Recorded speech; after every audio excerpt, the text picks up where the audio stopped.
You're listening to the Good Question Podcast with Richard Jacobs. Our goal is to make each of our guests exclaim, that's a good question. I don't know the answer. Because when that happens, it means you, the listener, may be inspired to learn more beyond the interview and to ask great questions yourself that lead to new insights. In this podcast, we cover historical and current anthropology, comparative religion, and history. Welcome, and let's get started. Hello, this is Richard Jacobs with the Good Question Podcast. My guest today is Dr. Joel Pash. He's a leading expert in penile enlargement and the co-founder of a company called Upsize. They have a national series of clinics dedicated to safe and effective enhancement procedures. It's going to be a very interesting and unusual call. So welcome, Joel. Thanks for coming. Thank you for having me. Yeah, how did you get into this area of science and medicine? It's like an unusual area. Yeah, it is unusual. When I was in medical school, if you would have told me I'd be doing this 20 years later, I obviously wouldn't have believed you. I am an anesthesiologist by training. I finished my residency in 2011.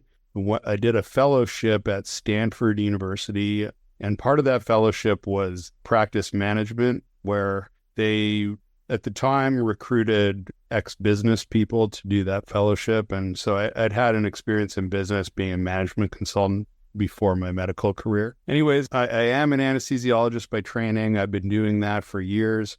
A couple of years ago, I guess 3-4 years ago now, I decided I wanted to, do something else in medicine, did some research on some options, and actually a marketing guy that I met introduced me to this field. So I had my wife look into it because I didn't want to look at penises necessarily. And it turns out between the two of us, we found out it was actually a real thing that actually worked. That combined with my business experience and the fellowship that I had done kind of put me in a unique situation to be able to not only do the procedure, but then eventually open a franchise of multiple. Okay.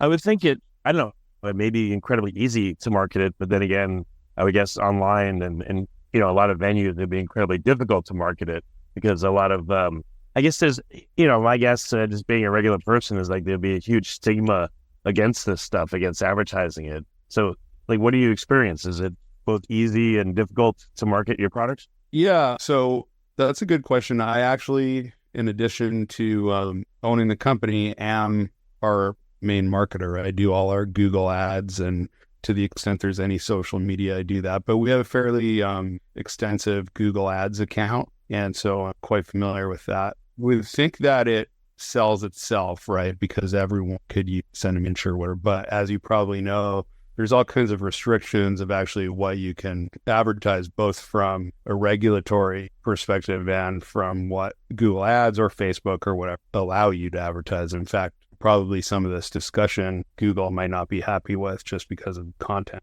Is this driven by, men that say, oh, I want this? Or is this driven by women saying, hey, I want this for my partner? If it's a guy, like who are the people that come to you, and what are the reasons they come to you if it's not obvious? There's quite a few reasons. So I would say the most common reason is just guys that they just want to have fun. They don't have an issue with what they currently have, but maybe they're in that point in their life where having a little bit more useful to them. So a lot of guys are married with, and them and their wife will talk about, hey, what do you think about getting this done? Or maybe the wife had breast implants or butt implants, or in other scenarios, it could be people that have some insecurity, or that I found certain cultures kind of unofficially kind of value this more than us, if that makes sense. Okay, interesting. After the procedure happens, and if it's successful and all that, I don't know, I guess discreetly, like, what kind of feedback do you get? Does it actually cause trouble sometimes? Does it always help? What feedback do you get from couples? Yeah, so it's almost always successful. I can't actually think of a time where it hasn't been. Sometimes you could have some like imperfections or cosmetic things that just need like a little bit of product, but it's pretty much always successful. And I would say the satisfaction rate approaches 100%. It's like, not for sure 95. And actually, I was having a look at some of the studies that were given that I was going to be on this podcast, and that's pretty uniform across the board, especially for fillers. The rate of satisfaction is not nearly as high for most surgeries, but for fillers, it is quite high, probably because it's a fairly low invasive procedure. It's done quickly and, it's pretty low risk. So people don't really see any significant incidents of complications. So how does the procedure work, if you can say? Like, what happens? Does it increase the girth or does it increase the length or both? Like, how does this work? Yeah. So if you think about you kind of think about the penis as a cylinder, right? So we're adding filler in it. So it's as if you were kind of think about it as if you're putting Play-Doh around a cylinder, okay? Like the Play-Doh or the clay. So you can increase the thickness by putting material around the penis. Pretty much impossible to increase the length. Giving the example of putting clay around the penis, you can visualize that you could actually pretty much get it as thick as you want. And the only limitation would really be aesthetics. Like, it would not look right, but there's not really thick. Some people report a little bit of length and increase, and that's mostly because the penis naturally shrinks and expands all the time. And so if you have enough material surrounding the penis, then it can actually make it more difficult for the penis to shrink. So a patient would feel like it's actually gained, but in fact it's shrinking. I guess see possibly a couple of issues. So once you put this material around, what if the shearing force that comes from thrusting would shear off the material and move it down the length of it from its original placement? Can that happen? Certainly filler can break off and migrate. It's not common. Usually what we see is filler eventually gets integrated into the tissue. The tissue kind of grows around it. So ideally within couple weeks to a couple months of doing the procedure, it's kind of in a certain way parted and it's unlikely to break off. So if some filler does break off, it would usually be pretty close to the time that we did the procedure. And the nice thing about hyaluronic acid fillers, which is the ones we use, is that they're dissolvable. So if you do get a piece that breaks off, it's dissolvable. And as far as actual shearing force, we don't find that happens internally, but that does happen with some of the surgical methods, which are actually, solid pieces of material that are placed in there. The filler goes in as a gel. So as it hardens, by the time it's hardened, it's actually So is the protocol where you tell the person to abstain from intercourse for a week or two, or is that necessary? Yeah, we tell them to abstain from intercourse for 1 week. The main reason is actually not due to concern of migration, because really within 3 days, the filler pretty solid at least. But the reason we ask them to abstain from intercourse is just to avoid traumatizing any infection points. And then, if you have an open sore, you have a possible infection. It's done with needles and then cannula that are the same size as what you would get a vaccine with. So it's a few very tiny holes. So it's unlikely that those would break open, but we just like to be safe, make sure that, no trauma happens. Is there a trade-off, a reduction of sensitivity in certain parts? Typically not. When we inject the shaft, like I said, it's just anywhere from 3 to 6 small holes. The nerve endings are in the skin itself, and we're going underneath the skin. So it's pretty unlikely you would lose any sensitivity. If you inject in the head, which I don't commonly do, but I occasionally do, there is a chance of causing a decrease in sensitivity. And in fact, there's some studies that have been done using injections into the glands, which is the head, as a treatment for premature ejaculation. Because the glands is just a bunch of nerve endings, and when you inject into it, could, cause some decent. Okay. Can someone be, do they have to be circumcised or uncircumcised, or it doesn't matter? We can do it either way. It definitely makes it easier if they're circumcised. The reason being that having foreskin makes that skin on the penis a lot more mobile. And when stuff is mobile, it's obviously more difficult to get a perfect cosmetic result just because things are around all the time. Having said that, it's totally doable. And I would say 30% of our patients are not circumcised. I should say that there are different techniques for doing this procedure or similar procedures, and certain ways to do it would require you to be circumcised, and certain techniques like the one not. What about the distribution? Do you strive for a uniform distribution, or because of let's say the G spot, you'd have more material on the top part of the shaft versus the bottom or the sides? Does it matter? Yeah, like most guys want it uniform. Oftentimes we'll try to avoid the top of the penis actually, because there's a dorsal penile nerve there and artery. We don't like to put the cannula or the needle near that, right? Because of damaging that. And what we find actually is that if you inject more on the sides than the top, that the actual appearance looks like it's bigger, right? Because if you think about it, if you're looking at the penis head on, if it's wider, it's going to be more obvious, like in the other direction. But at the same time, you get no matter where you put the filler, circumference and okay. So right. So there's no special circle, the circumference name. I see. Again, cosmetics aside, would there be any point in putting filler in such a way that it creates a bump? So when there's a thrusting action, it goes bump, bump, bump across one of the on one of the surfaces. Like, I know this would be crazy, but do you ever make a ribbed one deliberately? Is that possible? I would certainly possible. I've never had anyone ask me for it, but it sounds like you might know, there is a thing where people will put like other foreign bodies in their penis. Like a lot of times, like beads is a thing, and presumably it's for that kind of stimulation. I haven't had anyone ask me to do something like that with filler, and you could imagine most of the time people are concerned about is it going to look natural versus like, can you make it look like it's got a bunch of bumps on it? But yeah, certainly it is something you could do. It's filler, so it's going to stay where you put it. So if you want to make a bunch of bumps, you want to do a big line of filler, you can do. What if someone wanted to write their like their wife's name on it, but it's filler? You could do it. Sure. I mean, that would be like artistry on my part, but I'm pretty sure I could do it. Yeah, that'd be hilarious. But it's kind of funny that people, what's the reason they're doing it? The reason, I guess, is, increase the pleasure of the experience, but yet they're also worried about the cosmetic aspect of it. Do you think the cosmetic worry comes from the man or from the partner? I mean, sorry, from the person that's getting the procedure, the guy versus the guy's partner?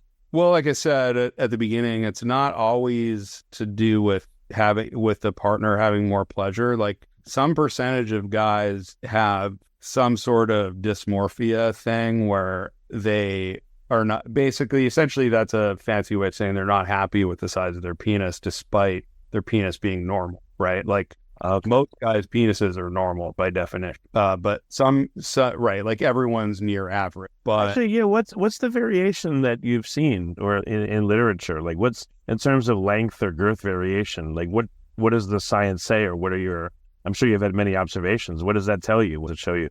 What's the range? Well, there's obviously a huge range, right? Like there's micropenis, which is an actual medical issue where the penis doesn't develop properly due to lack of hormones, like during and after puberty. So you have that, but notwithstanding that, you have people that just have small penises and people that have huge penises. And then, like I said, by definition, most people are average. What I do see, though, on this note is that thinking that your penis is small has nothing to do with the actual size. So if you have a dysmorphia issue, you could have a penis that's 7 inches long and you think that you have a medical issue because it's too small, or you could have one that's 3 inches long, you think the same. So in other words, there's no correlation between what some of the people actually have and what they feel like they have. I would say if you're asking about average numbers, I think it's the average circumference is somewhere around 4 inches and average length is somewhere around 5 inches. And that's flaccid. So everything on erect. And most people we see are right around that. Oh, but what about when erect? What's the girth and size distribution that you've seen, like the ranges? The girth would usually increases by about 1 inch and then the length about 1.5 inches. Of course, there's okay. Right. Like sometimes it's vastly different when it's erect. So yeah, it's not always, back to your original question, it's not always due to pleasuring the partner. And I think even if it was mostly due to that, guys will want it to look normal, right? It's an important part of people. Like self-image, yeah. I understand. Right. What about, some people, some people curved, some people straight. Does that make the procedure more difficult? Or, if someone has an unusual shape, again, does it present more challenges? There's always challenges, right? If anything, is obviously doing things when it's straight is the easiest. There's certainly challenges if someone has abnormal anatomy or difficult anatomy, but it doesn't make anything impossible. It just makes it kind of harder to get a perfect result, but it's doable. And again, when we're talking about curves, there's normal curves and then there's pathologic curves. Like you can Peyronie's, which is curve that's pathologic. It's usually due to scar tissue formation, sometimes after like having a penile fracture, or you could just have a natural curve that's just interesting. So is the person sedated fully, or just like light sedation, or is it localized anesthesia? Like what is the procedure itself like? How long does it take, the recovery, that kind of thing? Yeah, so that's a good question. There's no sedation at all. I've never had to give anyone sedation. It's a fully injectable procedure, so it's pretty much just pure local anesthesia. So what happens is, we do a regular history and physical, like we're all doctors, and make sure there's no medical contraindications to having the procedure, do a physical exam, make sure everyone's on the same page. Like, that's where we have a discussion about what your goals are and what we can do and what to expect. Some paperwork filled out and all that. And then when it's time to get started, we just clean the area with alcohol and chlorhexidine, which is a regular surgical scrub. The area is marked with a pen, like a sterile marking pen, to basically we'll mark where the anatomy is that we want to stay away from, and also mark where we want to put the filler. Then the skin's numbed with lidocaine. That's really the only uncomfortable part. Yeah, it's probably like a pinch, and it's obviously a very sensitive area. No man wants to be. There's lots of parts of your body that are sensitive, like your fingers are really sensitive, for example, and so are your toes. So like local anesthesia hurts a lot there as well. I'm not sure that the area, so we're not talking about injecting the head, we're talking about injecting the shaft usually. And generally speaking, that area is not like nearly as sensitive as the head. So it's really not that bad. As your listeners, or I should say, I'm sure a lot of your listeners have had local anesthesia at the dentist, for example, or maybe on the skin, and it's not much different than that. So yeah, it stings for a few seconds, and after that, the area actually numbs quite well, and it's extremely rare that anyone feels anything after that. After that point, it's done with needles and a micro cannula. So a cannula is basically, think of a needle, but the tip is not sharp. The tip is still very small, like the same diameter or circumference as a needle, but it's like it won't poke through something. So that's what a cannula is. And so we use that to inject the filler. And the reason we use that is because since it's not sharp per se, it doesn't tend to poke through like skin and blood vessels and nerves and all that, like kind of things move to the side instead of getting poked through. So that's one of the ways that makes it safe. So in any event, we use that to inject the filler. It can take anywhere from 30 minutes to an hour to, do it carefully and make sure you get the filler in the right place and the right layer of in the right tissue plane or layer. After that, it's just wrapped up in a gauze basically, and we give everyone our contact information, and then that's it. Virtually 100% of the time, people leave way more comfortable than when they came in, right? Because when they come in, they're nervous, they don't know what to expect. Almost 100% of the time, they'll literally tell us, "Oh, that was way less invasive than I thought it was going to be." Well, it's good. What about follow up? Like, what do people report the feeling of an erection? Like, what's an erection like to experience after this versus before? What is intercourse like after versus before? Have you gotten feedback from people? Yeah, sure. So most of the time, the feedback is good. Like I said, probably 95% of the time, it's good feedback. Partners usually partners are happy with the bigger size. And even when I started doing this, and some people would get small amounts and I wouldn't notice a huge difference, but we still found that partners actually did notice, because the area that it's going is quite sensitive. So small increase in size can actually have a big effect on the partner, even though me as a doctor might not notice it. All right. So it's usually good feedback there. One of the concerns people have beforehand is we're injecting filler and it's going in as a gel, and they're concerned about like what's going to feel like, right? Is it going to be soft? Is it going to be hard? Or, where is it on that spectrum? And as you might know, there's various types of filler available that have properties that are different in like firmness and in duration. So we try to find a filler that has a firmness that is close to an erect penis and that is as long lasting as possible. What do you mean long lasting? Like, what happens over time? If someone has the procedure 6 months ago, does the penis slowly revert back to its former dimensions over time? Like, what happens? Yeah, so it depends what kind of filler you use. There's different types of dermal filler available on the market. And all of these fillers, by the way, are usually marketed and approved for use in the face. So the fillers I'll talk about here are the same ones that you might get in your cheeks or your lips or, various other wrinkles in your face. So we use hyaluronic acid filler, which is the most modern filler and probably the safest. Hyaluronic acid is found in your body naturally. It's the matrix that your cells are in, but because it's found naturally in your body has an enzyme called hyaluronidase that your body produces that naturally breaks down hyaluronic acid over time, and then your body replaces it. So kind of one of the things that makes hyaluronic acid filler safe is that because it's natural to your body, you have a low chance of things like allergic reactions, and one complication that we don't like to see called granulomas, which is a foreign body reaction, that it's an immune reaction to a foreign body that your immune system produces. So that's like the most modern filler, and it's the one that we typically use. Your body can break it down due to that enzyme, and the enzyme's actually available to purchase commercially. So if there were to be a complication or something needed to be like fixed or changed, we can actually use that enzyme to dissolve the filler. And that's another thing that makes it particularly safe. But there's other kinds of fillers available. Okay, so going back to hyaluronic acid, the one we use tends to last 18 to 24 months. They're not permanent because, like I said, your body breaks them down. There's other fillers available, though, with varying degrees of longevity.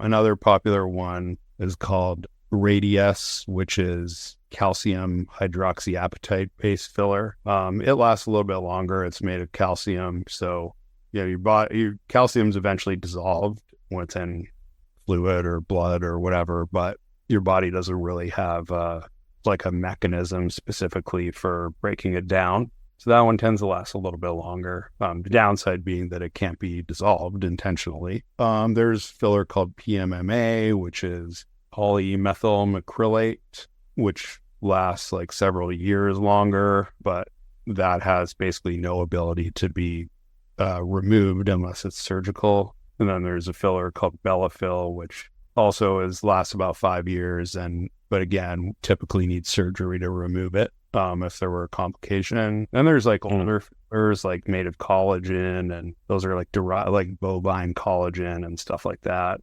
which are not used anymore. Now there's some fringe things like silicone can be injected, but that's not really a dermal filler. Yeah. Well, it sounds like this one's practical. Someone could change their mind. So I guess over 18 to 24 months, the person reverts back to their original dimensions. Is that what happens slowly? Yeah, like it is variable. People have different levels of hyaluronidase that they naturally produce, like just based on your genetics. So some people break it down longer, and then, it'll be gone in 12 months. And I've seen people that have had it for more than 3 years. The other thing is your body's breaking it down, but it's not like, let's say I'm giving an example that it lasts on average 18 months to 2 years. It's not like entirely gone at that point. It's just usually at that point where they notice that it's not really as much there anymore. So, since it's not all gone, for people that still want to have it, still have the filler, they usually come back and they don't need to get as much as they originally got. And I guess some people could say, hey, doc, I I don't want it anymore. Can you use the enzyme and dissolve it? You could do that too, right? Yeah, totally. I can think of offhand 2 patients I've ever had that have wanted it dissolved. Why? One was kind of a funny story where the guy had broken up with his boyfriend and went on like a social media dating site, and then met someone, and that person like talked to him, and he decided to kind of impulsively come in and get this filler done. And then he broke up with that guy and then got back together with the original boyfriend, and the boyfriend didn't like it. And so he came in and had it dissolved, and he was actually totally happy with it and not even thrilled about getting it dissolved. But it was just like that circumstance that made him, not made Right. I understand. convince him that was the thing to do. So there's that, right? And that's a perfect example, although an extremely rare example. That's why you could get something that's dissolvable put in it, right? And then I have another guy that was purely just that his wife, for whatever reason, didn't like it, and he came in and I dissolved it. But I've probably done 600, 700 procedures at this point, and I can think of 2. Yeah, that's pretty good. You talked about couples saying, it's more pleasurable, they're happy with that. But again, when someone gets an erection after they've had the filler, does the erection feel different? Do they feel like pressure? Does it, does it feel different from, beforehand? Yeah, like I think obviously it's a material we're putting in there that is not your natural penis tissue. So it is going to feel some amount different. I would use the analogy of breast implants, right? They're designed to feel, to the extent humanly possible, like real breasts, but they just don't. And so this is the same, right? We're putting in a material that has different characteristics and properties than normal penile tissue. It's close, but people do notice occasionally that it feels different. And, you yourself are pretty, not you specifically as an individual, but people in general are fairly in tune with how parts of their body feel, especially their penis. So like marginal small differences can be noticeable. But I would say objectively, from the perspective of the guy that is doing the procedure and then seeing people on follow-up, it's not a lot different. Okay. Is there a similar procedure for women? For some reason, if they want to enlarge or make engorged appearing, their outer extremity, their outer genitalia, like Botox, for down there. Do women ever do this? They could, like the labia, embryonically, the labia is equivalent to that engorges too, right? Yeah. So I'm trying to think of a way to describe it well, but essentially you have the same tissue planes in the labia that you have in the penis. Okay. So like we have the tissue planes is skin, and then a fascial layer called dartos fascia, and then an area that has basically, some blood vessels and fat, and basically what we call a potential space. So an area of nothingness for the most part. And then you have a layer called buccal fascia, and then you have the functional part of the penis called the corpus cavernosum, and the urethra is there, and all kinds of other important anatomical things. So in the labia, you actually have the same first few layers. You have skin, and then dartos fascia, and then buccal fascia. Now the injection that we do is either in the skin or in between those 2 fascial layers. So you could equally put it in the labia the same way that you put it in the penis. As people age, their soft tissue becomes more kind of saggy, kind of. So I think as women age, their labia become less pronounced, maybe is the right word. So they could get it done. I'm not aware of anyone that does it, but I've kind of heard of that being a possibility. And certainly from an anatomical or medical perspective, it is a possibility. Okay, gotcha. So for people listening that are interested in contacting you, do you just have one clinic, or do you have clinics all over the U.S.? Like, how would they avail themselves of this? Yeah, we have clinics in many different U.S. cities. I think we're at 13 or 14 clinics now. So odds are wherever you are, there's one within a reasonable distance of you. We actually also have one in Canada that just opened, and one in Panama City. You can listeners can go to our website, which is upsizematters.com. And if you go to the website, there's a doctor finder page where you can kind of select your city, and it'll give you the clinic that's in your city. For people that are in California, particularly Sacramento and the Bay Area, that's where, and so I work out of the Bay Area, Sacramento, and Miami. So people that are in those two areas could actually come see me. Otherwise, it's other doctors that we've trained how to do the procedure, and many our doctors have done hundreds of procedures. Okay. Well, very good. Well, excellent. Well, thanks to Dr. Pash for coming on the call. It's, again, a usual subject, but, it doesn't seem to cause harm, and it seems like a thing that people want, so I guess why not? Not only does it not cause harm, but it's extremely low rate of complications and extremely high satisfaction rate. Well, thanks for having me on the show. I appreciate it. Yeah, and if only every procedure were like that, so I guess it's a good thing, yeah. But yeah, thanks again for coming. I really appreciate it. Okay. Have a nice day. Nice talking to you. Thank you for listening to the Good Question Podcast. Please email support@thegoodquestionpodcast.com if you have any referrals to great guests for us to interview. Visit thegoodquestionpodcast.com to hear more interviews.